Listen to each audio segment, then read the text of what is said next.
माँ जल्दी करो, त्रसा ने अपना हेलमेट उतारते हुए कहा। जितना ज़्यादा लेट होगा हॉस्पिटल में उतनी ही भीड़ बढ़ जाएगी, फिर मैं भी अपने कॉलेज जाने में लेट हो जाऊंगी। हाँ हाँ बेटा आ रही हूँ, बस 1 मिनट। और ये कहते हुए नेहा जल्दी जल्दी त्रसा के पास आकर खड़ी हो गई। तब तक त्रसा हेलमेट लगाकर स्कूटी पर बैठ चुकी थी। उसकी नज़र अपनी माँ की तरफ ही थी। अचानक उसने अपनी माँ को देखा और कहा, ये क्या माँ, ऐसे चलोगी तुम? मतलब? नेहा ने एक बार खुद का निरीक्षण किया। क्यों, क्या हुआ? मेरी ड्रेस सही नहीं है क्या? अरे मेरा मतलब खुले चेहरे से था माँ। कोरोना फिर से बढ़ रहा है, ऐसे बिना चेहरा कवर किए जाना खतरनाक हो सकता है।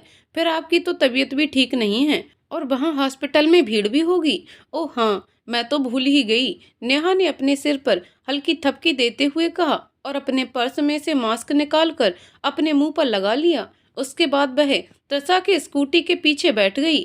त्रसा अपने ख्यालों में खोई हुई स्कूटी चलाती चली जा रही थी। अचानक उसे ध्यान आया कि अरे मुझे कोचिंग भी तो जाना है। उसने अपनी माँ से कहा, अच्छा माँ सुनो, मैं तुम्हें हॉस्पिटल छोड़ने के बाद निकल जाऊंगी क्योंकि मुझे कोचिंग भी जाना है। तुम अकेले घर आ सकती हो ना? हाँ हाँ बेटा, क्यों नहीं, तुम बस मुझे हॉस्पिटल छोड़ दो, मैं किसी दूसरे साधन से घर आ जाऊंगी। नेहा ने त्रसा को आश्वस्त करते हुए कहा। वह नहीं चाहती थी कि उसकी वजह से त्रसा की पढ़ाई डिस्टर्ब हो। त्रसा जब तक अपनी माँ को लेकर हॉस्पिटल पहुंची, हॉस्पिटल में काफी भीड़ हो चुकी थी। वह अपनी माँ को गेट पर छोड़ने के बाद मुड़ने ही वाली थी कि उसने देखा माँ थोड़ा सा लंगड़ा कर चल रही थी। वह स्कूटी स्टार्ट करते हुए रुक गई और फिर स्कूटी बंद करके वापस आई और अपनी माँ से पूछा, क्या हुआ माँ, तुम ऐसे क्यों चल रही हो? अरे कुछ नहीं बेटा, आज घुटनों में थोड़ा ज्यादा दर्द है, लेकिन कोई बात नहीं, मैं खुद ही डॉक्टर को दिखा लूंगी, तुम जाओ, तुम्हें लेट हो जाएगा। त्रसा ने एक बार अपनी माँ की तरफ देखा और फिर पर्ची काउंटर की तरफ। काउंटर पर बहुत ज्यादा भीड़ थी और बहुत ही लंबी लाइन लगी हुई थी। भीड़ देखकर त्रसा परेशान हो गई और सोचने लगी, इतनी भीड़ में माँ कितनी देर तक काउंटर पर खड़ी होकर नंबर लगाएगी। ये सोचते हुए उसने कहा, अच्छा माँ चलो, तुम चलकर बैठो, मैं नंबर लगवा देती हूँ तुम्हारा। और ये कहती हुई त्रसा काउंटर की तरफ जाकर लाइन में खड़ी हो गई। उसकी माँ ने उसे रोकना चाहा, लेकिन वह उनके बोलने से पहले ही निकल गई। वह बार बार बेचैनी से खिड़की की तरफ देख रही थी। उसके आगे करीब 10 लोग खड़े थे और बेचैनी सबके चेहरे पर झलक रही थी। फिर वह वहीं खड़े खड़े सोचने लगी, कितनी अजीब बात है, लोग दर्द में हैं, तकलीफ में हैं, फिर भी काउंटर पर खड़े होकर पर्ची बनवाना मजबूरी है। क्या करें, हमारे देश में डॉक्टरों की कमी भी तो है। इतने कम डॉक्टर हैं कि भीड़ लगना स्वाभाविक ही है। फिर ये तो एक मेडिकल कॉलेज था जहाँ डॉक्टर की फीस भी कम लगती थी, तो यहाँ भीड़ लगना स्वाभाविक ही था। तरसा की माँ को 2 साल से घुटने में दर्द था। उन्होंने बहुत जगह इलाज करा लिया था, लेकिन कुछ भी फायदा नहीं हो रहा था। उनके एक परिचित ने इसी मेडिकल कॉलेज से अपने घुटनों का इलाज कराया था और उन्होंने ही त्रसा की माँ को इस जगह का पता बताया था। लेकिन उसकी माँ अकेले आने में असमर्थ थी, इसलिए उन्होंने त्रसा से हॉस्पिटल छोड़ने की बात कही थी। त्रसा भी अपनी माँ की परेशानी को लेकर बहुत परेशान थी और वह चाहती थी कि कैसे भी उसकी माँ के घुटने सही हो जाएं और वह आराम से चल फिर सके। इसलिए वह अपनी माँ के साथ आने को सहर्ष तैयार हो गई। लेकिन बस एक परेशानी थी कि हॉस्पिटल का टाइम और त्रसा के कॉलेज का टाइम दोनों एक ही था, इसलिए वह थोड़ा परेशान थी। त्रसा ने बेचैनी से इधर उधर देखा, फिर उसने अपना मोबाइल निकालकर टाइम देखा। अभी 10 बजने में 30 मिनट बाकी थे।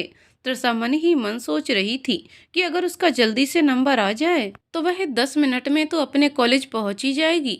लेकिन करीब आधे घंटे के बाद उसका नंबर आया। उसने जल्दी से अपनी माँ के नंबर का पर्चा बनवाया और बिल का भुगतान करके पर्चा लेकर अपनी माँ के पास आई और उसे पर्चा देते हुए बोली, चलो माँ, तुम्हारा रूम नंबर 8 में 10वां नंबर है। चलो, मैं तुम्हें डॉक्टर के केबिन तक छोड़ देती हूँ, उसके बाद मैं निकल लूंगी। नेहा उसे मना करती रह गई, लेकिन त्रसा नहीं मानी और धीरे धीरे अपनी माँ को पकड़कर चलते हुए वो डॉक्टर के केबिन तक आई। हालांकि डॉक्टर के पास भी काफी भीड़ थी, लेकिन फिर भी उसकी माँ को बैठने के लिए एक चेयर मिल गई। जब उसकी माँ आराम से चेयर पर बैठ गई तो त्रसा ने पर्चा ले जाकर अंदर डॉक्टर के केबिन में जमा कर दिया और फिर बाहर आकर अपनी माँ से कहा, माँ, मैंने तुम्हारा पर्चा सबमिट कर दिया है, तुम चिंता मत करना, तुम्हारा नंबर आने पर तुम्हें बुला लिया जाएगा। ठीक है, अब मैं निकलती हूँ। हाँ ठीक है बेटा, तुम जाओ, कहते हुए नेहा ने हाँ में सिर हिलाया और हाँ, आराम से जाना। लेट तो हो गई हो, लेकिन इस चक्कर में जल्दीबाजी मत करना और वहां पहुंचकर मुझे एक बार फोन जरूर कर देना।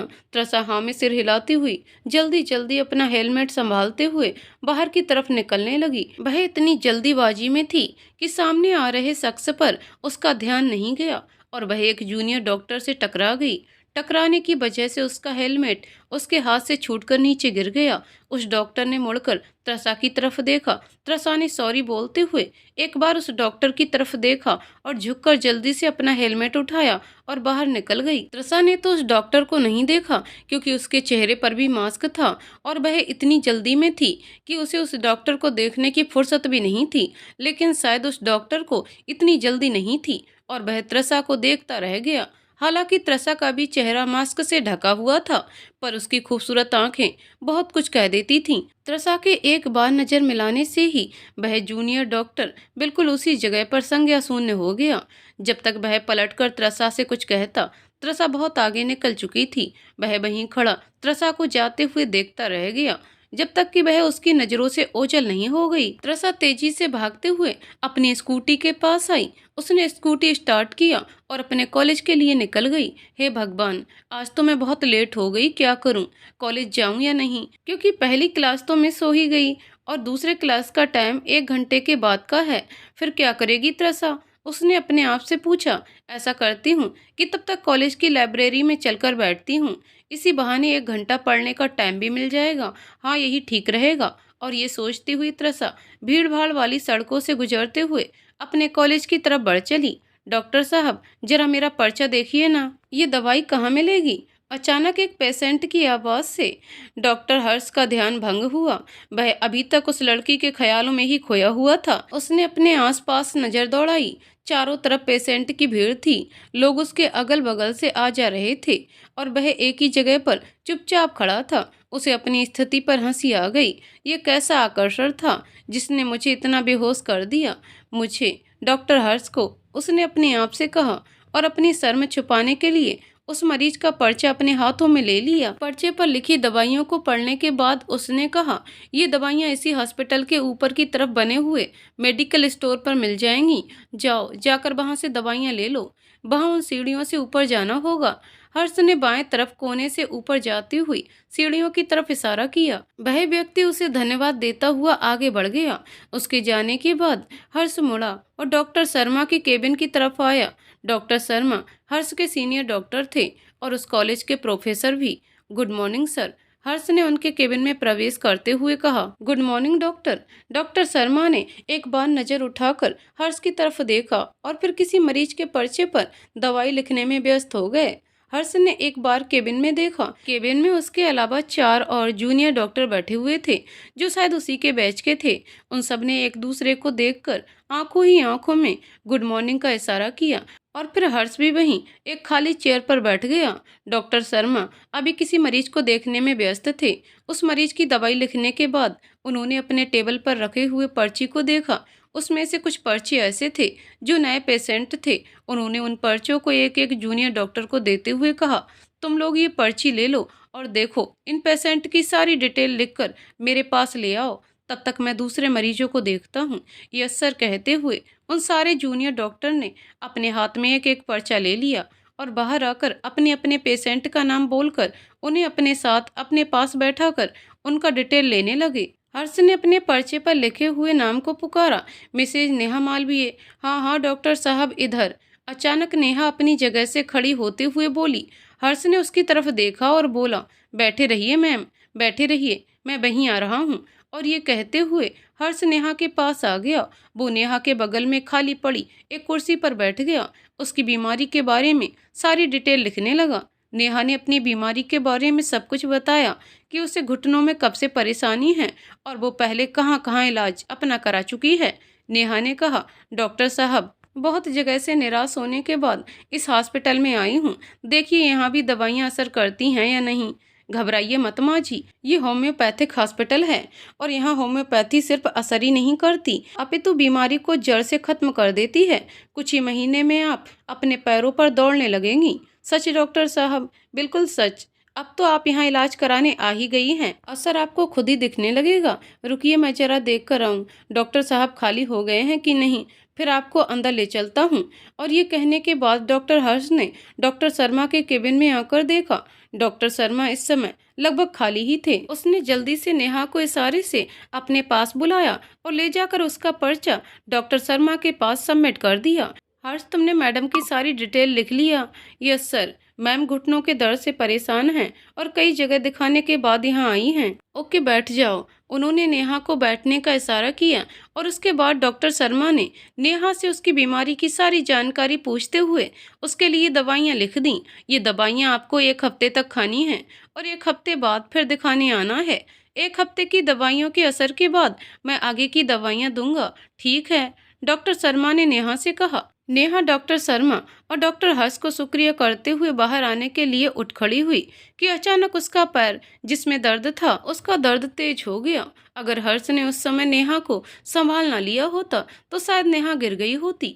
हर्ष ने नेहा को संभाल कर खड़ा किया और बोला, आप ठीक तो हैं ना माँ जी? नेहा ने उसे आशीर्वाद देते हुए कहा, हाँ बेटा, मैं ठीक हूँ। बहुत बहुत धन्यवाद जो तुमने मुझे गिरने से बचा लिया।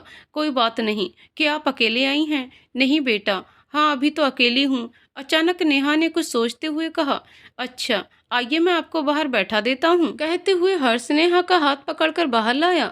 नेहा ने हॉस्पिटल में चारों तरफ देखते हुए डॉक्टर हर्ष से पूछा, डॉक्टर साहब ये दवाइयाँ कहाँ मिलेंगी? ये दवाइयाँ तो आपको ऊपर मेडिकल स्टोर से लेनी होगी। ऊपर? अचानक नेहा ने ऊपर जाती हुई सीढ़ियों की तरफ देखा और उसके चेहरे पर चिंता की लकीरें खिंच गईं। हर्ष ने एक बार नेहा की तरफ देखा और वह समझ गया कि उन्हें सीढ़ियां चढ़ने में दिक्कत होगी।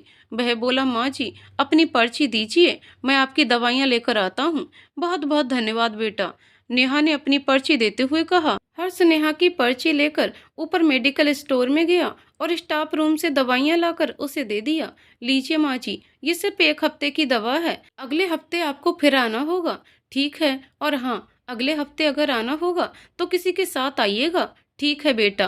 कहते हुए नेहा ने उसे बहुत बहुत आशीर्वाद दिया और फिर धीरे धीरे कदमों से चलती हुई बाहर आ गई। अगले हफ्ते नेहा फिर अपनी बेटी त्रसा के साथ हॉस्पिटल आई, लेकिन आज वो लोग समय से काफी पहले आ गए थे। हॉस्पिटल में बिल्कुल भी भीड़ नहीं थी और जल्दी ही उनका नंबर आ गया। त्रसा खुश हो गई कि चलो आज डॉक्टर जल्दी से मम्मी को देख लेंगे तो मैं उन्हें घर छोड़ते हुए अपने कॉलेज निकल जाऊंगी। वो लगभग दौड़ते हुए अपनी माँ के पास आई और बोली, आओ माँ चलो, तुम्हारा नंबर आ गया है। नंबर आ गया है? इतनी जल्दी? नेहा ने आश्चर्य से पूछा। हाँ माँ, आज बहुत कम भीड़ थी, काउंटर पर भी कोई नहीं था, मुझे सबसे पहला नंबर मिल गया। अरे वाह, ये तो बहुत अच्छी बात है। चलो अब तुम्हें भी देर नहीं होगी, अब मुझे ज़्यादा देर इंतजार भी नहीं करना पड़ेगा। पिछली बार तो बहुत परेशान हो गई थी। वह तो भला हो उस जूनियर डॉक्टर का जिसने मुझे दिखाया भी और मेरी दवाइयाँ भी लेकर दी। अरे माँ, अब बस भी करो, कितना गुणगान करोगी उस डॉक्टर का? 1 हफ्ते से सुना सुना कर मेरा कान पका दिया है तुमने। अच्छा, कान क्या पका दिया है? जो अच्छा होगा उसकी तारीफ तो करनी ही पड़ेगी ना। अच्छा ठीक है, करो तारीफ, मैंने रोका थोड़ी है। इतने दिनों से मैं दिखा रही हूँ, मैं दवाइयाँ लाकर दे रही हूँ और एक बार उसने दिखा दिया तो तुम्हें वही पसंद आ गया। त्रसा मुंह बनाते हुए बोली, अरे माँ सुनो, तुम्हारी पुरानी पर्ची कहाँ है? अरे बेटा, वह तो मैंने तुम्हारे बैग में रख दी थी। बैग में? बैग तो स्कूटी में है। अच्छा माँ, तुम धीरे धीरे चलो, तब तक मैं पुरानी पर्ची लेकर आती हूँ। ये कहते हुए त्रसा आगे बढ़ गई। नेहा अकेले ही डॉक्टर शर्मा के केबिन में चली आई। केबिन में पहले से ही 3-4 जूनियर डॉक्टर भी बैठे हुए थे। उनमें एक डॉक्टर हर्ष भी था। उसने जब एक पेशेंट को अंदर आते देखा तो वह उठ खड़ा हुआ और बाहर निकलने लगा कि अचानक उसकी नजर नेहा पर गई। नेहा को देखते ही उसे याद आ गया कि पिछली बार इसी पेशेंट की जानकारी ली थी। वह रुक गया और बोला, अब दर्द कैसा है माँ जी? नेहा ने भी डॉक्टर हर्ष को पहचान लिया और बोली, अरे बेटा, अब काफ़ी आराम है, आपका दर्द बिल्कुल सही हो जाएगा, बस आप रूटीन से चेकअप कराते रहिए और दवाइयाँ खाते रहिएगा। इतना कहने के बाद हर्ष बाहर निकलने को हुआ कि अचानक उसने देखा उसके सामने वही खूबसूरत आंखें थीं।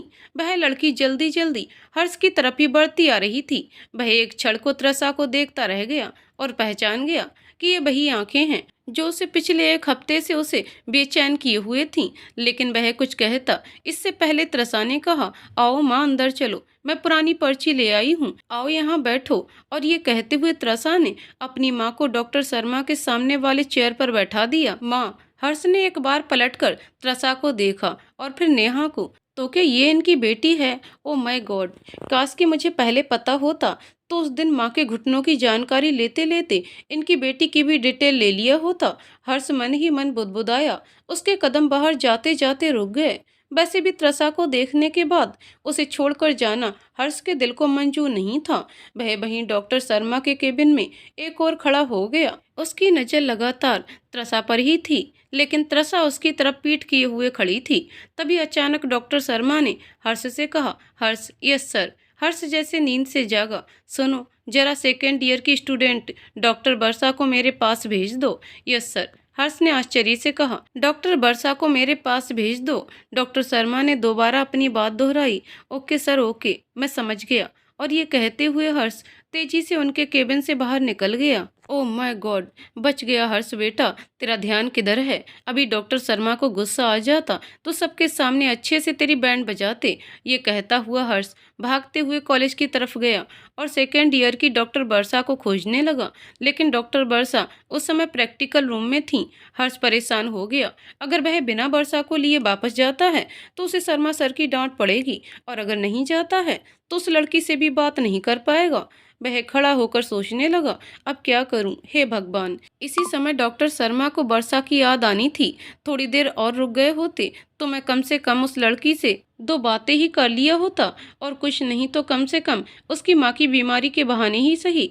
वह वहीं रूम के बाहर खड़ा खड़ा सोचने लगा। कुछ देर बाद डॉक्टर वर्षा आई तो वह उन्हें लेकर जल्दी जल्दी भागते हुए डॉक्टर शर्मा के केबिन में गया। लेकिन तब तक त्रसा अपनी माँ को लेकर जा चुकी थी। हर्ष अफसोस करते हुए वहीं एक कुर्सी पर बैठ गया। हर्ष कुछ देर वहीं खामोश सा बैठा रहा।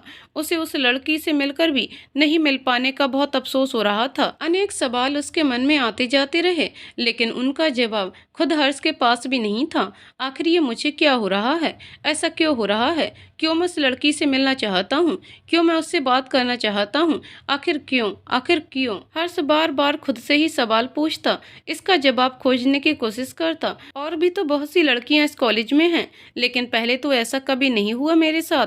कितनी ही लड़कियां मेरी दोस्त हैं। बचपन से ही मैं कोएड में पढ़ा हूँ। कितनी ही बार मेरे ग्रुप में सिर्फ लड़कियां ही हुआ करती थीं, लेकिन ये कशिश तो मैंने कभी महसूस नहीं की। इस कॉलेज में भी तो पढ़ते हुए 2 साल हो चुके हैं, लेकिन फिर भी मैंने ये खिंचाव कभी महसूस नहीं किया। फिर इस लड़की की आंखों में ऐसा क्या है जो मुझे अपनी ओर आकर्षित कर रहा है? कहीं मुझे उससे प्यार तो नहीं हो गया? हाँ शायद। हर्ष मन ही मन बुदबुदाया और एक पल को उसके चेहरे पर मुस्कान तैर गई। क्या हुआ हर्ष?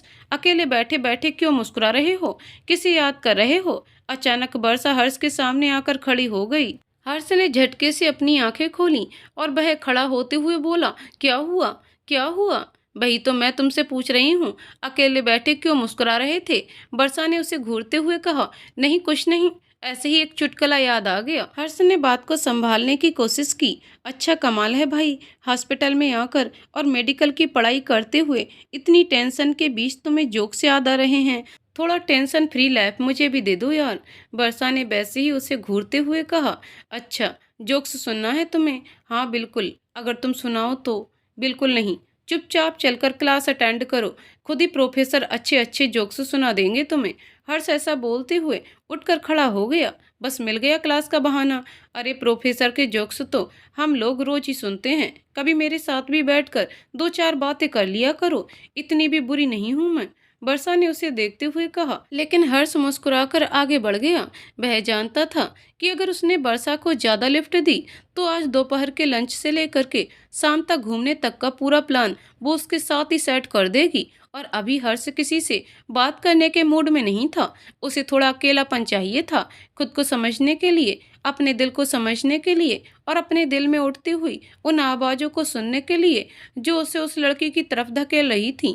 वो आज पूरे दिन बेचैन रहा, उसका पढ़ने में भी मन नहीं लगा। शाम होते होते वह हॉस्पिटल से बाहर घूमने निकल गया। उसका दिल बहुत बेचैन था। यूं ही कुछ देर रास्तों पर घूमते हुए हर्ष चलता जा रहा था। आज उसे यूं ही अकेले घूमना भी बहुत अच्छा लग रहा था, क्योंकि अकेले होने के कारण वह आराम से उस लड़की के बारे में सोच सकता था, उसकी आंखों के बारे में और उन आंखों की कशिश के बारे में जो हर्ष को उसकी तरफ खींचे जा रही थीं। ये अकेलेपन की आज़ादी उसे हॉस्पिटल में नहीं मिल पाती थी, क्योंकि वहां तो वह या तो मरीजों से घिरा रहता था या फिर अपने दोस्तों से, और दोस्त भी ऐसे जो उसे एक सेकंड चुप ही ना रहने देते। इतनी बकबक करते, खुद भी बोलते और हर बात में हर्ष की राय भी लेते। हर्ष कितना सोचता कि वह थोड़ा अपने दिमाग को स्थिर कर ले, लेकिन दोस्तों के बीच ये संभव नहीं था। वह काफी देर तक उस लड़की के बारे में सोचता रहा कि वह कौन है, उसका नाम क्या है, वह क्या करती है, कहाँ रहती होगी, किस कॉलेज में पढ़ती होगी। और सोचते सोचते अचानक उसके दिमाग में ये बात आई। उसने नोटिस किया कि वो लड़की हर सोमवार को ही अपनी माँ को डॉक्टर को दिखाने ले आती है। इसका मतलब कि वो अगले सोमवार को भी जरूर आएगी। वह फिर तो बात बन जाएगी। मैं अगले सोमवार उसके आने से पहले ही डॉक्टर शर्मा के केबिन में पहुंच जाऊंगा और इस बार तो मैं उससे बात करके रहूंगा। और ये सोचते ही हर्ष का चेहरा खुशी से चमकने लगा। उसके पास त्रसा से मिलने का एक अच्छा बहाना था। बस अब इंतजार था तो अगले सोमवार का। हर्ष बेसब्री से आने वाले सोमवार का इंतजार करने लगा। एक एक पल उसके लिए बरसों के समान बीत रहा था। हर्ष ने मन ही मन पूरा प्लान बना लिया था कि वह उस लड़की से बात करेगा और क्या बातें करेगा। दूसरे दिन हर्ष खुश होते हुए कॉलेज पहुंचा। एक एक दिन जैसे बीत रहे थे, हर्ष की खुशियां भी उसके करीब आ रही थीं, लेकिन किस्मत को कुछ और ही मंजूर था। उस दिन वह जैसे ही क्लास में पहुंचा, उसके प्रोफेसर डॉक्टर शर्मा क्लास में पहुंच गए और उन्होंने कहा, स्टूडेंट, कॉलेज अथॉरिटी ने निर्णय किया है कि अगले सोमवार से तुम लोगों की प्रैक्टिकल स्टार्ट कर दिए जाएं, इसलिए तुम लोगों को हॉस्पिटल आने की आवश्यकता नहीं है। अपने अपने प्रोजेक्ट बनाकर फाइल सबमिट करो। ये सुनते ही हर्ष के चेहरे पर मायूसी छा गई। उसका सारा प्लान चौपट हो गया। उसने कितने ही सपने संजो रखे थे, लेकिन सब धुएं की तरह उड़ गए। मन मारकर हर्ष प्रोजेक्ट की फाइल बनाने में जुट गया। सोमवार के दिन उसके कॉलेज में प्रैक्टिकल शुरू हो गए। हर्ष ने लाख कोशिश की, लेकिन फिर भी वह मेडिसिन डिपार्टमेंट में नहीं जा पाया। वह मन मारकर रह गया। न जाने कितने ही सोमवार आए और गए। हर्ष कभी हॉस्पिटल जा पाता, कभी नहीं जा पाता। कभी ऐसा भी होता कि हर्ष हॉस्पिटल तो जाता, लेकिन त्रसा से उसकी मुलाकात नहीं हो पाती। और कभी ऐसा भी होता कि त्रसा अपनी माँ को लेकर निकलने को होती। उस समय हर्ष हॉस्पिटल में प्रवेश करता, और जिस दिन ऐसा होता उस दिन एक बार ही सही, लेकिन हर्ष के चेहरे पर खुशी आ जाती। वह बस उसी एक लम्हे का सोचकर पूरा दिन गुजार देता कि कम से कम आज उसने उसे देख तो लिया, और फिर वह अगले सोमवार का इंतजार करने लगता। ये क्रम ऐसे ही चलता रहा। एक एक दिन बस इंतजार में ही गुजरते जा रहे थे। हर्ष की कोशिश होती कि वह सोमवार को पेशेंट के आने से पहले ही हॉस्पिटल पहुंच जाए। हर्ष ऐसा जानबूझकर करता क्योंकि वह बस एक मौका खोज रहा था त्रसा से बात करने का, लेकिन हॉस्पिटल की भीड़ में ये मुमकिन नहीं था। कभी हर्ष अपने क्लास के लेक्चर को खत्म करके जल्दी जल्दी भागता हुआ हॉस्पिटल पहुंच जाता और वह बेचैनी से इधर उधर देखने लगता, और अगर इत्तेफाक से उसे त्रसा दिख जाती तो फिर तो उसकी खुशी की सीमा नहीं रहती। लेकिन ये लुका छिपी अब लंबी हो चली थी। पिछले 2 महीनों से हर्ष सिर्फ 4 बार ही त्रसा को देख पाया था, वह भी कभी डॉक्टर के केबिन में जाते हुए या कभी दवा लेकर निकलते हुए। अक्सर ऐसा होता था कि त्रसा अपनी माँ को हॉस्पिटल छोड़कर बाहर से ही निकल जाती। उस कंडीशन में हर्ष त्रसा से तो नहीं मिल पाता था, लेकिन हाँ, उसकी माँ से उसकी जरूर बात हो जाती, और वह त्रसा की माँ से बात करके ही उसके बारे में कुछ जानकारी प्राप्त करने की कोशिश करता। लेकिन इसमें एक खतरा ये था कि वह क्या कहकर उनसे बात करे। कभी कभी हर्ष जानबूझकर त्रसा की माँ से बातचीत करता कि बातों ही बातों में वह अपनी बेटी का जिक्र छेड़ दें, लेकिन त्रसा की माँ हर्ष से सिर्फ अपनी बीमारी के ही बारे में बात करती। हालांकि हर्ष अब तक त्रसा से मिल नहीं पाया था, लेकिन उसकी माँ से बात करते करते धीरे धीरे वह त्रसा को भी समझने लगा था। उसके दिल में ये ख्याल बसने लगा था कि जैसी माँ है वैसी ही तो बेटी भी होगी, पर अगर नहीं हुई तो अचानक उसके दिल में ये ख्याल आया, अगर वह अपनी माँ जैसी नहीं हुई तो तब मैं क्या करूँगा? लेकिन फिर भी उसने ये सोचकर इन ख्यालों को झटक दिया, तब की तब देखी जाएगी। फिलहाल मैं ऐसा नहीं सोच सकता, मुझे पॉजिटिव ही सोचना होगा। इसी उधेड़-बुन में खोया हुआ हर्ष आज भी जल्दी-जल्दी भागकर हॉस्पिटल पहुंच गया। आज उसने मन ही मन निश्चय कर लिया था कि चाहे जो भी हो जाए, आज वह त्रसा के साथ बात करके रहेगा। और ये सोचकर हर्ष हॉस्पिटल पहुंचने के बाद भी डॉक्टर के केबिन में ना जाकर पेशेंट वाले एरिया में बैठ गया और लगातार गेट की तरफ देखने लगा। काफी देर तक इंतजार करने के बाद भी त्रसा नहीं आई। हर्ष की बेचैनी बढ़ती जा रही थी। कभी वह उठकर डॉक्टर के पास भी चला जाता और कभी बाहर आकर एक चक्कर लगा जाता। अचानक उसे त्रसा की माँ आते हुए दिखाई दी, लेकिन उनके साथ त्रसा नहीं थी। हर्ष का मन मायूस हो गया, उसके सारे अरमानों पर पानी फिर गया। उसने सोचा भी था कि आज ही त्रसा न आएगी, आज ही, जबकि आज वह त्रसा से बात करने का अपना पूरा मन बना कर आया था। वह बहाने बनाता हुआ नेहा के पास पहुंचा और उससे पूछा, माँ जी, घुटनों का दर्द कैसा है आपका? ठीक है बेटा, अब तो काफी आराम है, लेकिन आज भी आप अकेले आ गईं। मैंने आपको मना किया था ना कि अकेले ना आया करिए, किसी के साथ आया करिए। हाँ बेटा, सोचा तो था, लेकिन क्या करूं, मेरे हस्बैंड को ऑफिस से फुर्सत नहीं मिलती और बेटी है तो उसे भी तो कॉलेज जाना है। वह मुझे गेट पर छोड़कर चली गई। ये शब्द हर्ष के दिल में तीर की तरह लगा। गेट से छोड़कर चली गई, अंदर नहीं आ सकती थी, उसने अपने मन ही मन कहा और वापस डॉक्टर शर्मा के केबिन में जाने के लिए मुड़ गया।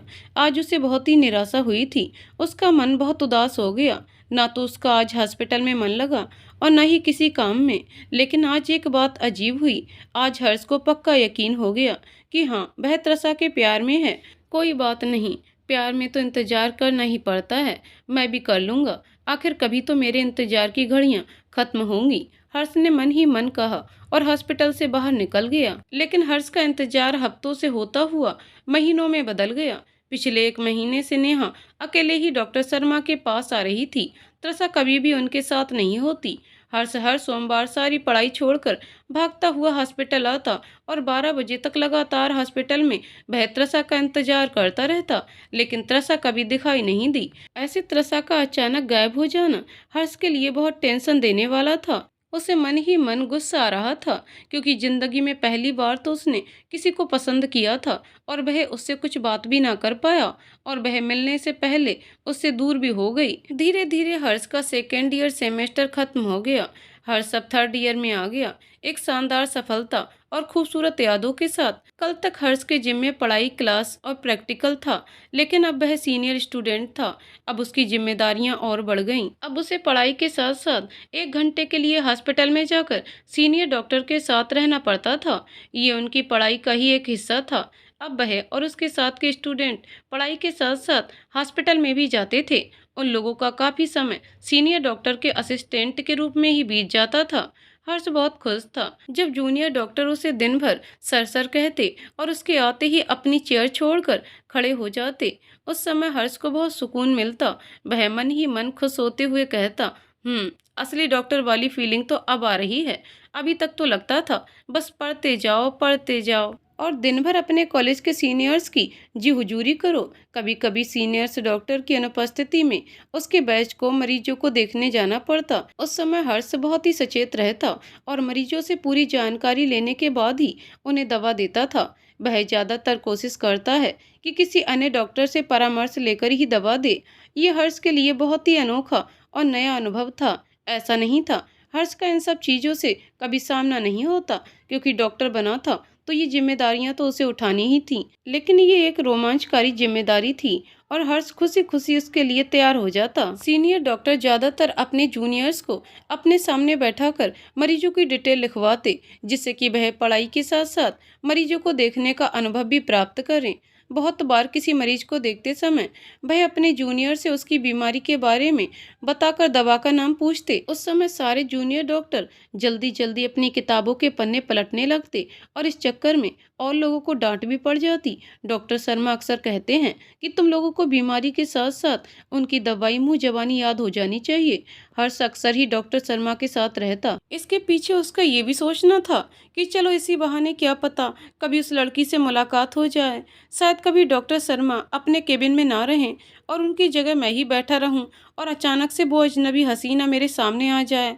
हर्ष अपने सुहावने सपनों को सोचकर खुद ही खुश हो जाता। इसी बीच कॉलेज में एक नए बैच का आना शुरू हो गया। नया बैच मतलब सीनियर्स के लिए मस्ती का एक और साधन, अपने जूनियर्स को परेशान करना, उन्हें डांटना डपटना और फिर अपने दोस्तों के साथ मिलकर ठहाके लगाना। ये हर मेडिकल कॉलेज में आम बात है। जूनियर्स के लिए पहले ही नियम बना दिए जाते थे और अगर किसी जूनियर ने इस नियम को तोड़ा तो फिर सीनियरिटी झाड़ना शुरू। हर्ष और उसके साथी कभी कभी कॉलेज के गेट के पास खड़े हो जाते और नए बैच के स्टूडेंट पर दादागिरी भी दिखाते। जैसा कि हर कॉलेज का रूल होता है, नया बैच सर झुकाकर, छोटे छोटे बाल करके और बिल्कुल शालीनता से कॉलेज में प्रवेश करेगा। लड़कियां सूट पहनकर और बालों को अच्छे से तेल लगाकर व ब्रश करके आएंगी। ये काम हर किसी ने किया था और इस बैच के लिए भी नियम बना दिया गया था। फर्स्ट ईयर के बच्चे रैगिंग के डर से शांति से कॉलेज में प्रवेश करते हैं। दर्द उनके चेहरे से ही झलकता रहता कि क्या पता कब उनसे कोई गलती हो जाए और वह सीनियर के डांट का शिकार बन जाए। मेडिकल कॉलेज में ये दादागिरी और चलती है। फर्स्ट ईयर का पूरा ग्रुप लगभग एक साथ ही रहता। ग्रुप से दूर हटने पर रैगिंग हो जाने का खतरा भी था।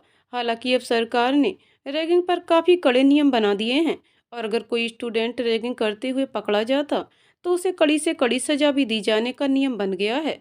लेकिन फिर भी चोरी छिपे सीनियर्स अपने जूनियर डॉक्टर पर टॉर्चर करते ही रहते थे, लेकिन बस कुछ दिनों तक, क्योंकि रैगिंग होती भी इसलिए है ताकि जूनियर्स को भी पता चल जाए कि उन्हें सीनियर्स के साथ कैसा व्यवहार करना है। इससे उनके मन में सीनियर के प्रति रिस्पेक्ट भी बढ़ता है और कॉलेज में एक सद्भावना का माहौल भी रहता है। और फिर समय होता था फ्रेशर पार्टी का, जब सीनियर मिलकर अपने जूनियर डॉक्टर्स को उनके कॉलेज में आने के लिए पार्टी रखते थे। इस बार फ्रेशर पार्टी देने की जिम्मेदारी हर्ष के बैच को दी गई थी और हर्ष इसमें जी जान से जुटा हुआ था। वह नहीं चाहता था कि पार्टी में कोई कमी रह जाए। हालांकि इस बीच उसे कई बार त्रसा की याद आई और गई। कई बार पार्टी की तैयारियों के बीच में से समय निकालकर भागता हुआ हॉस्पिटल पहुंच जाता, लेकिन निराशा ही उसके हाथ लगती और वह मायूस होकर वापस आ जाता। हर्ष ने अपने दोस्तों के साथ मिलकर सारे इंतजाम बहुत ही कायदे से किए थे और उनकी पार्टी बहुत ही शानदार रही। सारे स्टाफ ने उनकी पार्टी की बहुत तारीफ की और जूनियर्स भी बहुत खुश हो गए। शुरू के कुछ दिन तो जूनियर के लिए डर से भरे हुए थे। सीनियर द्वारा ऐसी पार्टी मिलने के बाद उनके मन से डर जाता रहा। अब वह लोग निसंकोच होकर पूरे हॉस्पिटल में घूम सकते थे और किसी से भी बातें कर सकते थे। हाँ, शुरू में जो उनके लिए नियम थे उनमें उन्हें थोड़ी सी छूट मिल गई थी, लेकिन उन्हें रहना अभी भी नियम से ही पड़ता था। शुरू में तो जो बच्चे कॉलेज के बाद अपने अपने पीजी में चले जाते थे उनके लिए तो गनीमत थी, लेकिन जो कॉलेज के हॉस्टल में रहते उनके तो सिर पर तलवार लटकती रहती थी। दिन के बाद रात में भी उन्हें सीनियर के आगे दबकर ही रहना पड़ता था। अब उनके लिए काफ़ी आराम हो गया था। अब फ्रेशर पार्टी के बाद सीनियर उन्हें डांटने के बजाय उनके साथ प्रेम से पेश आने लगे थे। फ्रेशर पार्टी खत्म होने के बाद अब कॉलेज पहले की रूटीन की तरह चलने लगा था। सभी जूनियर बहुत खुश थे क्योंकि एक तो उन लोगों को इतने अच्छे से वेलकम किया गया और दूसरे अब उन्हें थोड़ी सी आज़ादी मिल गई थी। आज़ादी कॉलेज के कैंप्स में फ्री होकर घूमने की, लेकिन अभी भी सारे जूनियर के लिए नियम वैसे ही थे। अभी भी उन्हें वैसे ही कॉलेज आना होता था जैसे वे पहले दिन आए थे और अपने कॉलेज के नियम का सबसे ज़्यादा अगर कोई पालन करता था तो वह थी त्रसा। उसने भी इस साल इसी होम्योपैथिक कॉलेज के फर्स्ट ईयर में एडमिशन लिया था। त्रसा पिछले एक साल से मेडिकल में जाने की तैयारी कर रही थी, लेकिन एक प्रयास के बाद जब उसका मेडिकल में एडमिशन नहीं हुआ तो उसने बीएससी में एडमिशन ले लिया और साथ साथ अपने मेडिकल की कोचिंग जारी रखी। लेकिन दूसरे प्रयास में उसे सफलता मिल गई। वो बहुत खुश थी क्योंकि अब उसके नाम के आगे डॉक्टर शब्द जुड़ गया था। जो सपना उसने बचपन से ही देखा था वह सच हो गया था। अब वह त्रसा से डॉक्टर त्रसा बन गई थी और दूसरा उसे हॉस्पिटल भी बिल्कुल घर के पास मिल गया था, जिससे वो आराम से अपने घर आ जा सकती थी। लेकिन मेडिकल कॉलेज में न्यू ईयर के बैच के कड़े नियमों को देखते हुए शुरू में उसे बहुत दिक्कत हुई। वो अपने सीनियर से इतना डरती थी कि डर के मारे अपने पूरे क्लास में सबसे ज्यादा तेल उसी के बालों में लगा हुआ मिलता। अरे बस कर बेटा, आधी सीसी का तेल तूने सिर्फ 10 दिन में खत्म कर दिया। अचानक त्रसा की माँ चिल्लाती हुई बोली, क्या माँ, अब तुम्हें बालों में तेल लगाने से भी दिक्कत हो रही है? पहले तेल नहीं लगाती थी तब डांटती थी, अब लगाती हूँ तो डांट रही हो। अरे बेटा, मैं डांट नहीं रही, मैं तुझे समझा रही हूँ। तुमने अपने आप को इतना चिपकू क्यों बना रखा है? अपना चेहरा देखा है आईने में? इतने ज्यादा चुपड़े हुए तेल और ऊपर से चश्मा। अरे कभी कभी तो मैं ही तुझे नहीं पहचान पाती हूँ। तूने अपने आप को ऐसा क्यों बना रखा है? अब तुम्हें क्या बताऊं माँ, हम लोगों को कितने कायदे से जाना पड़ता है। एक बाल भी हवा में उड़ते हुए नहीं दिखाई देना चाहिए और चोटी बनाकर आना है, कॉलेज में सर झुकाकर चलना है और दिन भर सबको सर सर और मैम बोलो। तुम्हें क्या पता कितनी दिक्कत होती है। मेडिकल कॉलेज में पढ़ना कोई आसान काम नहीं है। ठीक तो है, कम से कम इसी बहाने तूने थोड़ा सा तेल तो सिर में लगा लिया, नहीं तो बाल एकदम खराब हुए जा रहे थे। कितना भी मैं कहती लेकिन तुझे सुनाई नहीं देता था। मैं तो बहुत खुश हूँ, भगवान भला करे तेरे सीनियर्स का, जो उन लोगों ने तुझे कम से कम सर में तेल लगाना तो सिखा दिया।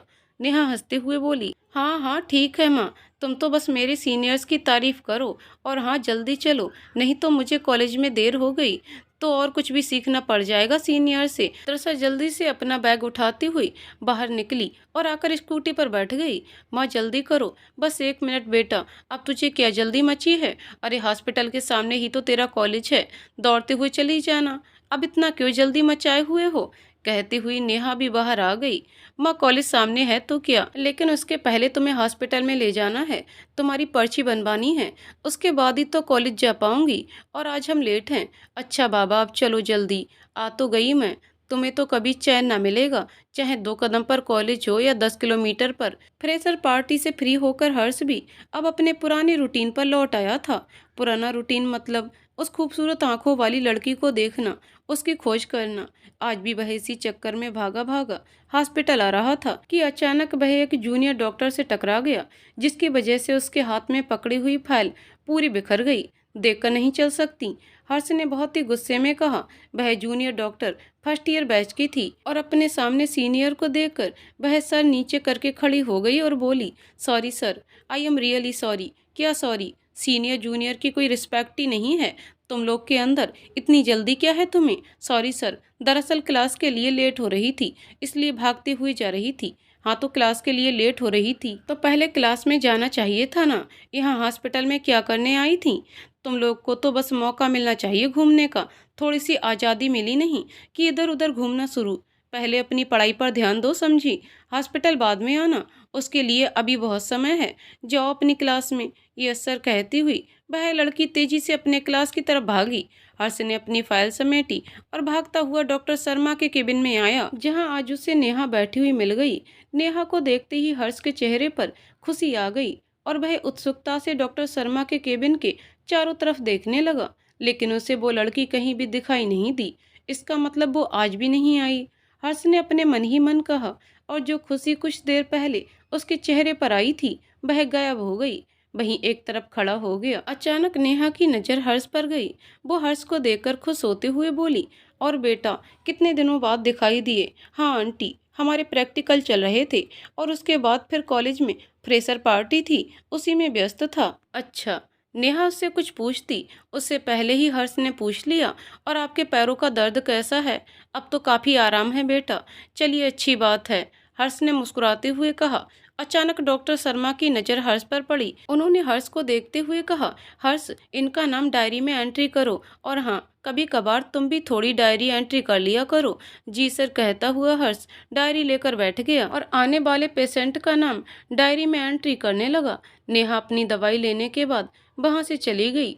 हर्ष चुपचाप वहीं बैठा रहा। एक बार उसने नेहा को जाते हुए देखा और फिर मन ही मन सोचा, अब यहाँ से जाने का क्या फ़ायदा, यहीं बैठे रहो। अब तो ये आंटी भी चली गई, मतलब कि मैं आज भी इनकी बेटी को नहीं देख पाऊंगा, उसने अपने आप से कहा और चुप मारकर वहीं बैठा रहा। उसे बैठे बैठे करीब 1 घंटे हो गए। अचानक डॉक्टर शर्मा ने हर्ष से कहा, Harsh you are okay? Yes sir, I am okay, Harsh ने घबरा कर कहा। लेकिन आप ऐसे क्यों पूछ रहे हैं, कोई बात है क्या? नहीं, कोई विशेष बात तो नहीं, लेकिन मैं देख रहा हूँ कि तुम कितनी देर से लगातार यहाँ बैठे हो, क्या तुम एक बार भी तुम थके नहीं? नहीं सर, ऐसी बात नहीं है। थकान तो लग रही थी, लेकिन अब आपका आदेश भी तो मानना है। जब तक आप आदेश नहीं करेंगे, मैं बाहर कैसे जा सकता हूँ? डॉक्टर शर्मा हंस पड़े। हो, ये बात तो है।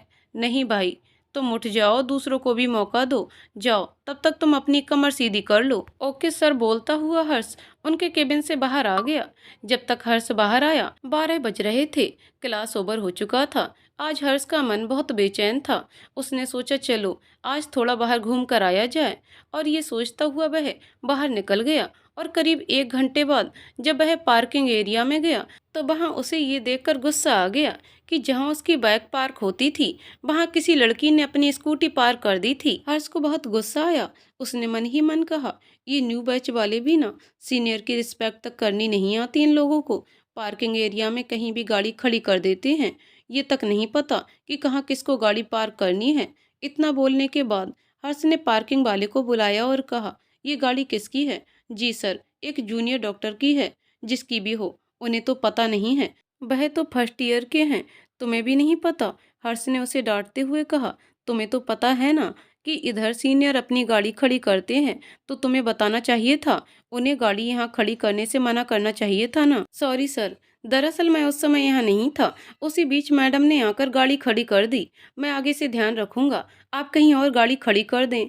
कहीं और क्यों? यहाँ हमारी पार्किंग है, मैं यहीं गाड़ी खड़ा करूंगा। लाइए सर, आप चाबी मुझे दीजिए, मैं आपकी गाड़ी पार्क कर देता हूँ। हर्ष ने उसे घूर कर देखा और बोला, क्यों नहीं, मेरी गाड़ी पार्क कर दो और उसके बाद चाबी लेकर गायब हो जाना। अरे तुम लोग यहाँ पर सही से अपनी ड्यूटी करते तो फिर ऐसी नौबती क्यों आती? रहने दो, मैं अपनी गाड़ी खुद ही खड़ी कर लूंगा। और ये कहकर हर्ष बड़बड़ाते हुए अपनी बाइक दूसरी जगह पर खड़ी करके चला गया। आज उसका मूड बहुत अपसेट था। सुबह सुबह हॉस्पिटल में जूनियर डॉक्टर से टकरा गया, और जब तक केबिन में पहुंचा उसे त्रसा भी नहीं दिखाई दी, और इधर बाइक को लेकर बवाल हो गया।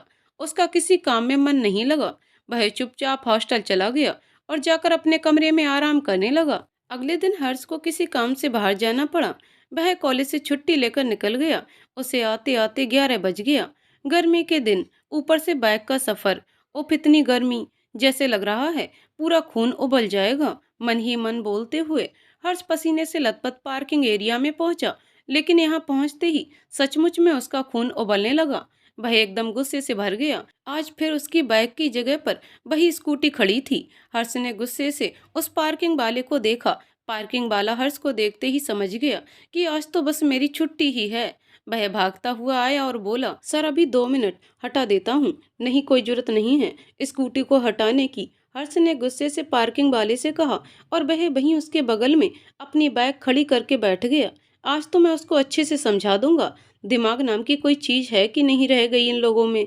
हम लोग कुछ कहते नहीं, कुछ बोलते नहीं, तो इसका क्या मतलब? तुम लोग सर पर चढ़कर नाचोगे? वह मन ही मन उस लड़की को डांटने की पूरी भूमिका बनाने लगा। करीब 1 घंटे के इंतजार के बाद जब क्लास ओवर हुआ, एक लड़की वहां आई, और जैसे ही उसने अपनी स्कूटी में चाबी लगाकर उसे स्टार्ट करना चाहा, हर्ष ने आगे बढ़कर उसकी स्कूटी से चाबी निकाल लिया। उस लड़की ने पलटकर हर्ष को देखा, और सामने एक सीनियर को देखते ही वह स्कूटी से उतरकर खड़ी हो गई और बोली, good afternoon sir. Good afternoon, Harsh ने वैसे ही कड़े लहजे में कहा। किस ईयर की हो तुम?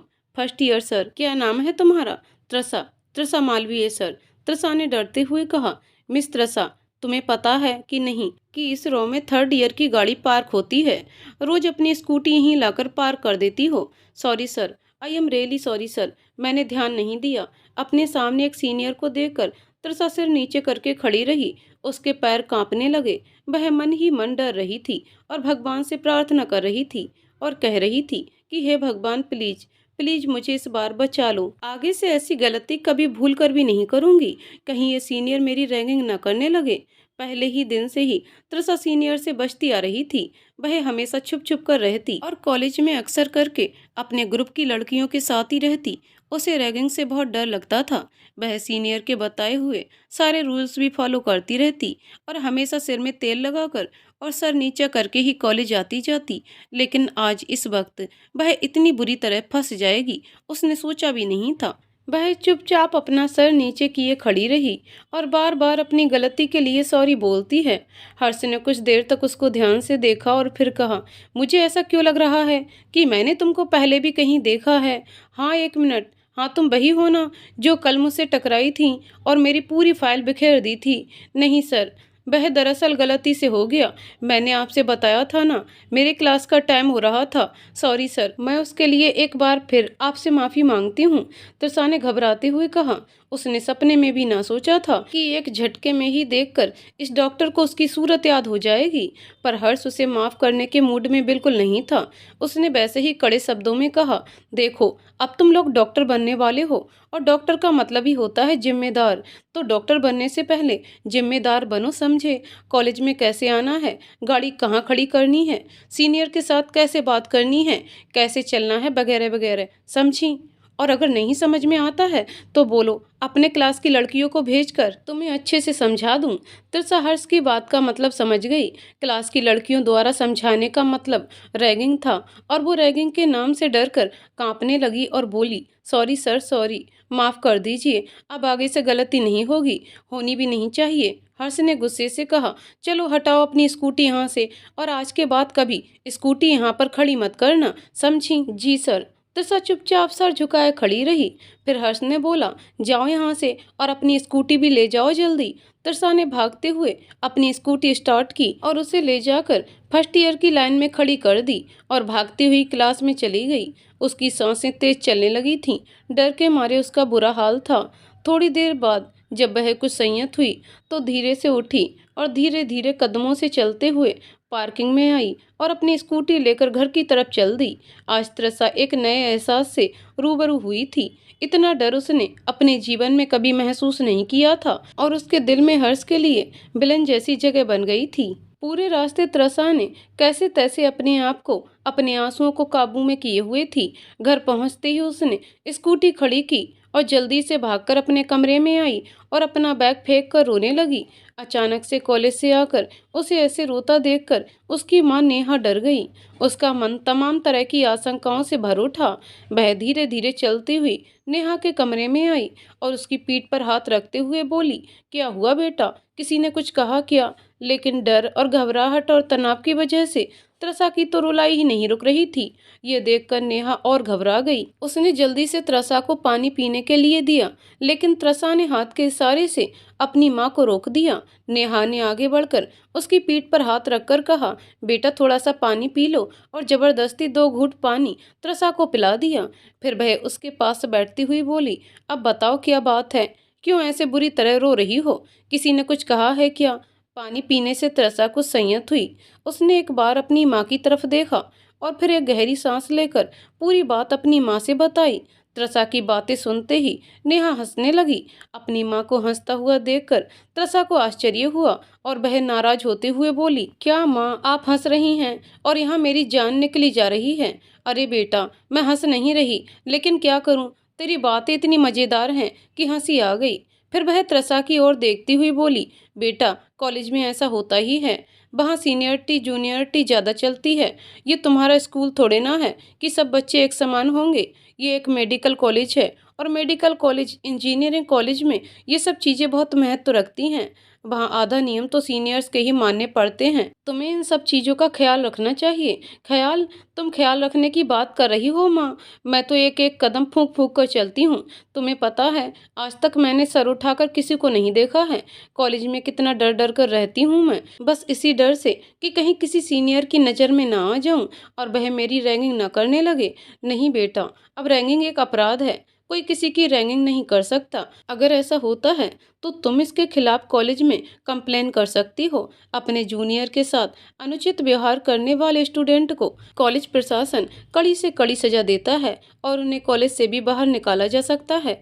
अब कोई भी ऐसा अनुचित व्यवहार नहीं कर सकता। नहीं माँ, तुम्हें नहीं पता, कॉलेज में अभी भी चोरी छिपे बहुत से सीनियर हैं जो जूनियर्स को टाइट किए रहते हैं। मैंने देखा है, बहुत बार सारे सीनियर जूनियर्स को बेबात के भी डांटते हैं और अपनी सीनियरिटी झाड़ते रहते हैं।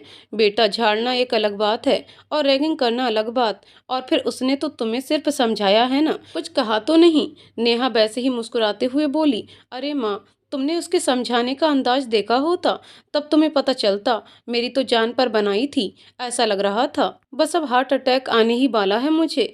त्रिसा की बात सुनकर नेहा एक बार जोर से खिलखिलाकर हंस पड़ी। अपनी माँ को यूं हंसता देख त्रिसा दूसरी तरफ मुंह घुमाकर बैठ गई और बोली, बस आपको तो मुझ पर हंसने का बहाना चाहिए। यहाँ मैं इतनी परेशान हूँ और आप भी मेरा मजाक उड़ा रही हैं उस लड़के की तरह। त्रिसा को उदास होता देखकर नेहा समझ गई कि त्रिसा के दिल को बहुत गहरी चोट लगी है। वह त्रिसा का हाथ पकड़कर उसे उठाते हुए बोली, अच्छा छोड़ो, चलो तुम लंच कर लो। मगर त्रिसा अपनी जगह से टस से मस ना हुई। त्रिसा को यूं बैठा देखकर नेहा वापस उसके पास बैठ गई और उसे समझाते हुए बोली, देखो बेटा, ऐसे डरने से काम नहीं चलेगा। किसी भी बात को समझकर उस पर आगे बढ़ना चाहिए। बिना वजह किसी बात को दिल से लगाना अच्छी बात नहीं है। अब तुम एक मेडिकल कॉलेज की स्टूडेंट हो और कुछ सालों बाद तुम एक डॉक्टर बन जाओगी, तो इसके लिए तुम्हें जिम्मेदार होना पड़ेगा। सीनियर हमें हमारी जिम्मेदारी का एहसास करवाते हैं। अगर तुम्हारा सीनियर तुमसे कुछ कह रहा है तो उस चीज़ को ध्यान से सुनो और उसे फॉलो करो, क्योंकि बहुत बार जो चीज़ हमें सही लगती है हो सकता है वह दूसरों की नज़र में सही ना हो। तो अगर सामने वाला तुम्हें कुछ समझा रहा है तो उस चीज़ को समझो। रोने और रूठने से कुछ नहीं होगा, समझी। त्रिसा ने एक बार अपनी माँ की तरफ देखा और हाँ में सिर हिला दिया। उसे अपनी माँ की बातें समझ में आ रही थीं। शायद माँ की बात सही थी। डॉक्टर होना एक बड़ी जिम्मेदारी है। त्रिसा को अपनी माँ के समझाने से बहुत राहत महसूस हुई। उसने अपने दिल से सारे तनाव को झटक दिया और मुस्कुराते हुए उठकर लंच के लिए चल दी। त्रिसा का बचपन से ही सपना था डॉक्टर बनना। हमेशा से उसने अपने आप को एक डॉक्टर के रूप में ही देखा था। इसी वजह से उसने बहुत मेहनत से नीट की परीक्षा क्वालिफाई किया था। मगर एमबीबीएस ना मिल पाने के कारण त्रिसा को होम्योपैथ में एडमिशन लेना पड़ा। लेकिन ये एक इत्तेफाक था कि उसे कॉलेज भी मिला, तो वही जिसमें उसकी माँ अपने चेकअप के लिए जाती थी और जिसमें उसका अनदेखा अनजाना प्यार हर्ष के रूप में हर रोज उसका इंतजार कर रहा था। शायद ये हर्ष के प्यार की ताकत ही थी जो त्रिसा को इस मेडिकल कॉलेज में खींच कर ले आई थी। त्रिसा कई बार माँ के साथ इस कॉलेज में आ चुकी थी और जब भी दोनों माँ बेटी साथ में होती उसकी माँ कहती, कितना अच्छा होता अगर तुम्हें इसी कॉलेज में एडमिशन मिल जाता, फिर तो मुझे दिखाने का भी आराम हो जाता और तुम्हारा आने जाने का भी। और त्रिसा हर बार हंसकर कहती, माँ तुम तो अपने चक्कर में मुझे होम्योपैथिक डॉक्टर बनाकर छोड़ोगी। लेकिन माँ की बातें सही हो गईं और त्रिसा वास्तव में एक होम्योपैथिक डॉक्टर ही बन गई। चलो कोई बात नहीं, डॉक्टर तो डॉक्टर, कहते हुए त्रिसा ने अपने दिमाग से उन सब बातों को झटक दिया और उठकर फ्रेश होने चली गई। लेकिन अब वह आगे के लिए ज्यादा सतर्क हो गई थी। किसी भी अनचाहे खतरे से बचने के लिए उसने अपने आप को बहुत ही सचेत कर लिया था। वह सीनियर्स को देखकर ही बिल्कुल भीगी बिल्ली बन जाती थी। सीनियर्स के आते ही खड़े हो जाना और नजरें जमीन पर रखना, ये सब उसकी आदत में शामिल हो गया था। लेकिन अब इसे त्रिसा की खराब किस्मत कहेंगे या किस्मत कनेक्शन, कि पता नहीं क्यों हर बार त्रिसा हर्ष से ही टकरा जाती थी और हर बार किसी न किसी वजह से उसे डांट पड़ जाती। हर्ष के लिए उसके दिल में एक खौफ पैदा हो गया था। पूरे कॉलेज में हर्ष उसे मिस्टर इंडिया नजर आता, जो कहीं भी कभी भी उसके सामने प्रकट हो जाता। उसे देखते ही त्रिसा से कोई न कोई गलती हो जाती और वह बेवजह डांट खा जाती। कभी कभी प्रोफेसर की अनुपस्थिति में सीनियर स्टूडेंट भी जूनियर की क्लास चले आते थे। उस वक्त त्रिसा की हालत खराब हो जाती। वह चुपचाप अपनी किताब में नजर गड़ाए रखती थी। धीरे धीरे पहले सेमेस्टर की परीक्षा हो गई थी। अब त्रिसा थोड़ी निश्चिंत हो गई, लेकिन हर्ष के लिए उसके दिल में अभी भी वही फीलिंग थे कि वह एक नंबर का खड़ूस और बोरिंग डॉक्टर है जो बस अपने सीनियरिटी ही झाड़ता रहता है। कभी कभी वह अकेले में बैठकर सोचती, भगवान जाने ये अपने मरीजों के साथ कैसा व्यवहार करेगा जब ये जूनियर के साथ ऐसे व्यवहार करता है। उन्हें देखते ही खाने को दौड़ता है और बात बे बात उनकी गलती निकालकर उन्हें डांटता ही रहता है। और हर्ष अक्सर किसी न किसी बात पर त्रिसा से नाराज हो ही जाता। त्रिसा जब भी अपनी दोस्त मेघना से हर्ष के बारे में चर्चा करती, मेघना जोर से हंसती और कहती, अरे तेरी लड़ाई तो बिल्कुल फिल्मी हीरो हीरोइन वाले हैं, देखना कहीं लड़ते लड़ते प्यार ना हो जाए। और त्रिसा मुंह बनाकर कहती, प्यार और इस खड़ूस से? बिल्कुल नहीं। क्या इसमें किस्मत का कोई कनेक्शन था? क्या ये हर्ष के प्यार की तड़प थी जो त्रिसा इसी कॉलेज में एडमिशन लेकर आई? क्या ये त्रिसा के दिल में भी एक नया एहसास जगाने की कोई उम्मीद थी? क्यों किस्मत बार बार उन दोनों को सामने ले आ रही थी? क्या वह दोनों कभी इस एहसास को समझ पाएंगे? दिन गुजरते देर नहीं लगता, लेकिन अगर घड़ियां इंतजार की हों तो बिताए नहीं बीतती। हर्ष का भी यही हाल था। एक एक पल उसके लिए बहुत भारी होता जा रहा था। वह जिन आंखों के आकर्षण में खो चुका था वह जिन आंखों के आकर्षण में खो चुका था, अपनी लाख कोशिशों के बावजूद वो उन्हें देख नहीं पा रहा था। कितने ही सोमवार आते रहे जाते रहे, दिन महीनों में बदलते चला गया, बस कुछ नहीं बदला। तो हर्ष की आदत, हर सोमवार को हॉस्पिटल में जाकर उस लड़की के इंतजार करने की आदत। वह घंटों उसी हॉस्पिटल में बैठा रहता और उसका इंतजार किया करता। और जब भी कभी उसे अपनी पेशेंट नेहा मालवीय आती हुई नजर आती, वह बहुत खुश हो जाता। लेकिन उन्हें अकेला देखते ही उसकी खुशी उसके चेहरे से दूर हो जाती। नेहा तो उसे बहुत बार दिखाई दी, लेकिन उनकी बेटी को दोबारा देखना हर्ष को नसीब ना हुआ। धीरे धीरे 10 महीने बीत गए। अपनी लाख कोशिशों के बाद भी हर्ष उस लड़की को खोज नहीं पाया। वह बहुत ही उदास हो गया था। बहुत बार उसके दिल में ये ख्याल आता कि छोड़ो, और भी तो बहुत सी लड़कियां हैं, क्या जरूरी है कि उसी के इंतजार में जिंदगी गुजार दूं। और फिर और उसके बारे में तो मुझे कुछ पता भी नहीं है। कहीं उसका कोई बॉयफ्रेंड हुआ तो फिर मैं क्या करूंगा। और हर्ष अपनी ही बातों को सोचता, खुद से ही प्रश्न पूछता, खुद ही उनका जवाब ढूंढने की कोशिश करता। उसने कई बार सोचा कि नहीं, अब मुझे इस व्यर्थ के इंतजार को छोड़ देना चाहिए। अब इंतजार करने की कोई वजह नहीं है, क्योंकि पता नहीं वह कौन है, किस कॉलेज में पढ़ती है। और फिर आजकल के ज़माने में तो ऐसा हो ही नहीं सकता कि किसी लड़के का बॉयफ्रेंड ना हो। हाँ, यही सही है। अब मैं उसका इंतजार करना बंद ही कर दूंगा। हर्ष ने अपने आप को, अपने मन को बहुत मजबूत किया। उसने सोच लिया, अब किसी भी हालत में अगले सोमवार को तो मैं हॉस्पिटल बिल्कुल नहीं जाऊंगा। लेकिन किस्मत के आगे किसी का बस नहीं चलता। हर्ष सोमवार के दिन अपने कॉलेज के कैंटीन में बैठा था कि उसके पास डॉक्टर शर्मा का फोन आया। हेलो डॉक्टर हर्ष, कहाँ हो तुम?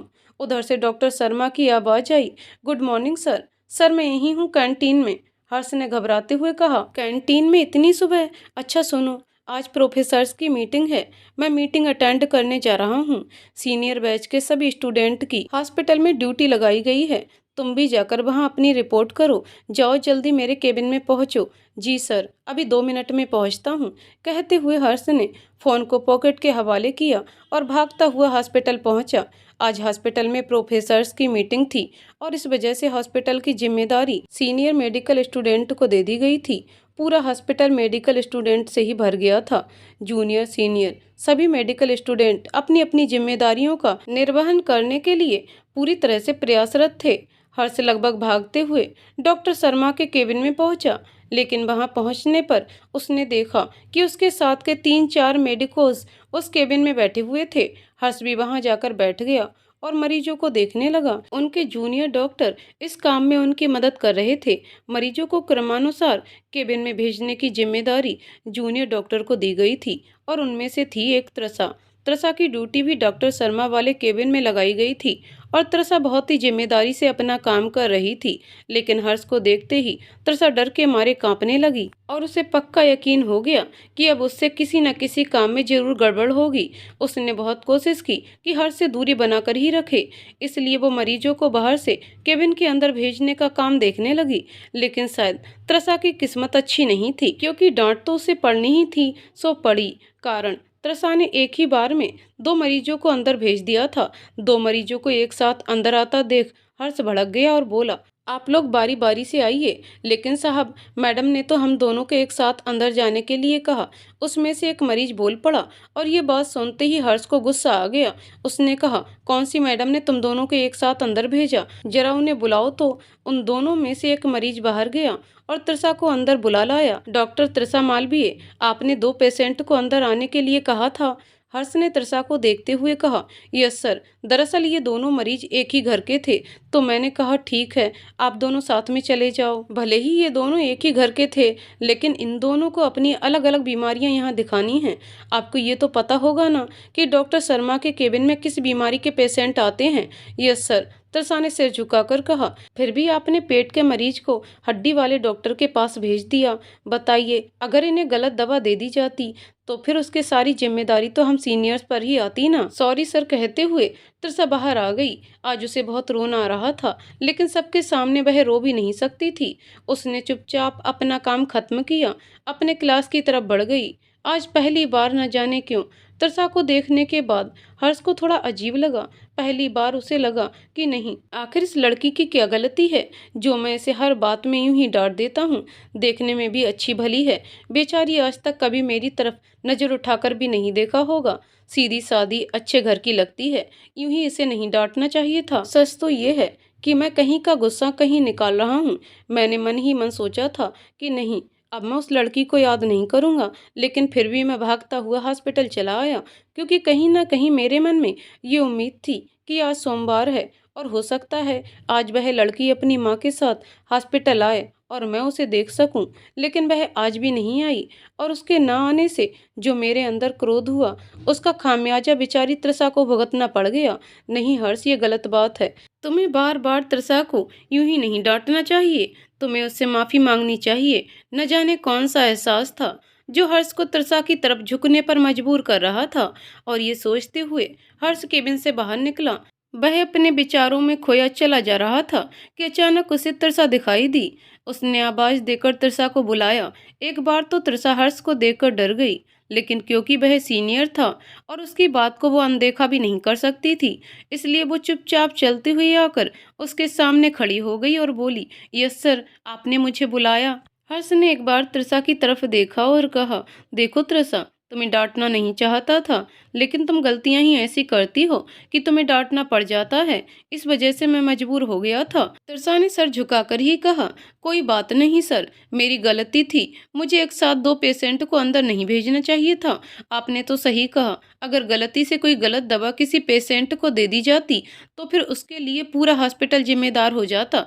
इसमें आपकी कोई गलती नहीं है सर, मेरी ही गलती थी। नहीं त्रिसा, वैसे तुमने गलती की थी, लेकिन वह इतनी बड़ी नहीं थी कि तुम्हें सबके सामने डांट दिया जाए।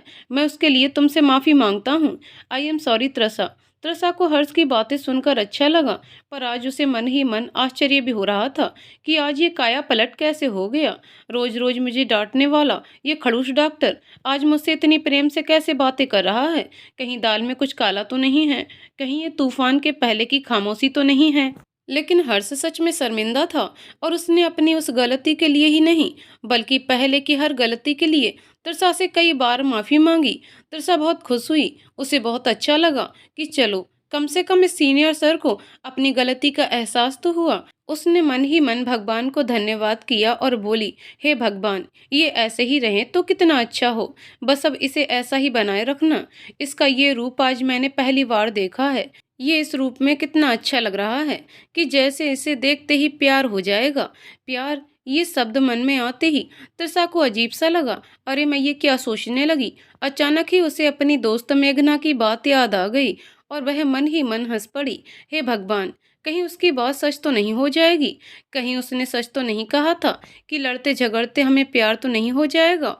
प्यार और इस खड़ूस से। अचानक ही उसके मन में दूसरा विचार आया और वह फिर से खामोश हो गई। बातें करते करते हर्ष और त्रिसा पार्किंग एरिया में पहुंच गए। ठीक है सर, फिर मैं चलती हूँ, मुझे अपनी माँ को लेकर घर भी जाना है।